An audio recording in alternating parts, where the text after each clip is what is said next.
আর তোর মতন ভিখারি বস্তির ছেলে এইখানে কি করে? রাস্তায় যে ভিক্ষা করতে পারোস না? তোর আর কিসের দাম দিবে? তুই তো এখন একটা গরিব ফকিনি, এটা তো সবাই জানা হয়ে গেছে। তোর আর কিসের দাম দিবে? ইরে রিফাত, তুই পাগল হয়ে গেছিস নাকি? তুই ইউটিউবার হবি? তুই এত বড় স্বপ্ন দেখে ফেলাইছো? তোর ভিতরে কোনো যোগ্যতা আছে ইউটিউবার হওয়ার? ওই ওই সবাই দেখ, গ্রুপে গরিব ফকিনি টাইছে। তা কি অবস্থা গরিব ফকিনি? গ্রুপে যাইছো, কিছু কি বলবা নাকি? আরে এই ফকিন্নি আবার কি বলবে রে? তাড়াতাড়ি গ্রুপ থেকে বাইর কর। আরে দাঁড়া, ওরে বাইর করার কিছুই নাই, আমি ওরে বাইর করে দিতেছি। যা ভাগ। কি রে ভাই, এরে আবার গ্রুপে কে আনলো? আরে আমার বারবার জয়েন দিছে, তার জন্য নিছি। ভাই তুমি এই ভিখারির এখনই ফ্রেন্ড লিস্ট থেকে ডিলিট করো। এই ভিখারি করে ভিখারি ভালো মতো বলতেছি গ্রুপ থেকে বের হ, নাহলে কিন্তু আবার লাথি দিয়ে গ্রুপ থেকে বের করবো। আচ্ছা ভাই, আমি আপনাদের কাছে একটা কথা জানতে চাই। জানবি মানে কি জানতে চাস তুই? আচ্ছা ভাই, আপনারা যে আমাকে এইভাবে অপমান করতেছেন না, এই অপমান করার কারণটা কি জানতে পারি? আর ভাই শোনেন, একটা মানুষের খারাপ সময় থাকতেই পারে, আর আপনারা ওই মানুষটার খারাপ সময় আসলে যে এইভাবে অপমান করবেন, ওরে ইগনোর করবেন, এগুলো কিন্তু ঠিক না ভাই। ভালো সময় তো আমারও ছিল, তখন তো আমার পাশে ছিলেন। আর এখন খারাপ সময় আসছে বলে এইভাবে অপমান করে কিক দিবেন, ফকিন্নি আরও কত কি। আর ভাই একটা কথা মাথায় রাখবেন, খারাপ সময় কিন্তু সব সময় থাকে না, ঠিক আছে? এই ভিখারি করে ভিখারি, তোরে কি বলছে এখানে জ্ঞান দিতে?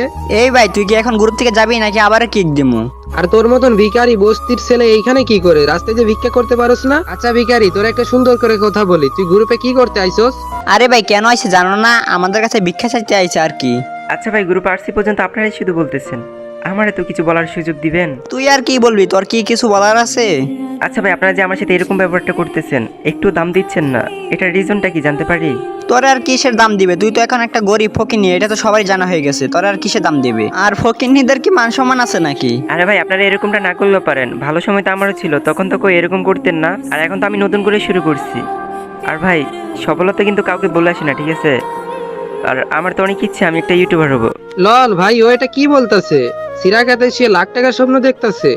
আমিও তো শুনে হাসতেছি ভাই, এসব তো কি বলে? ব্রাহ্মণ হয়ে চাঁদের দিকে হাত বাড়ায়, ওই নাকি ইউটিউবার হবে।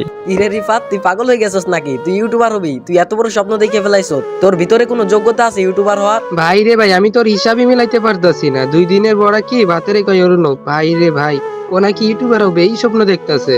তোর তো একটা ম্যাচ খেলারও যোগ্যতা নাই। তুই যে আমাদের সাথে একটা র্যাঙ্ক ম্যাচ খেলবি, ওই যোগ্যতা কি তোর আছে? হ্যাঁ, আর তুই নাকি হবি একটা ইউটিউবার? লোল ভাই লোল। এই রিফাত শোন, তোর একটা কথা বলি, এসব ইউটিউবার গেম মেম সাইডে একটা ভালো কাজ কর, না হলে যে রাস্তায় ভিক্ষা করে, এটা তোর জন্য বেটার হবে। আর যদি কোথায় কাজ না পাস তাহলে আমারে বলিস, আমাদের বাড়িতে কাজের লোক লাগবে, তোকে নিয়ে নেই রো। তাও এই ইউটিউবিং গেম টেম সার ভাই, তোর জন্য একটা ভালো কথা বললাম, তোর দ্বারা এসব আর কোনোদিনও হবে না ভাই। তোর এখন ওই যোগ্যতা হয় না যে তুই একটা বড় ইউটিউবার হয়ে যাবি রে ভাই। ইউটিউবার কি হয় এতই সোজা? তুই এসব করতাস মানে লুক হাসাইতে আর কিছু না ভাই। তোর একটা ভালো কথা বললাম, তুই এইসব ছাইরা দে। আচ্ছা ভাই, ওটা তো সময় বলবে। কি কে দিয়ে দিল আমারে? কপাল।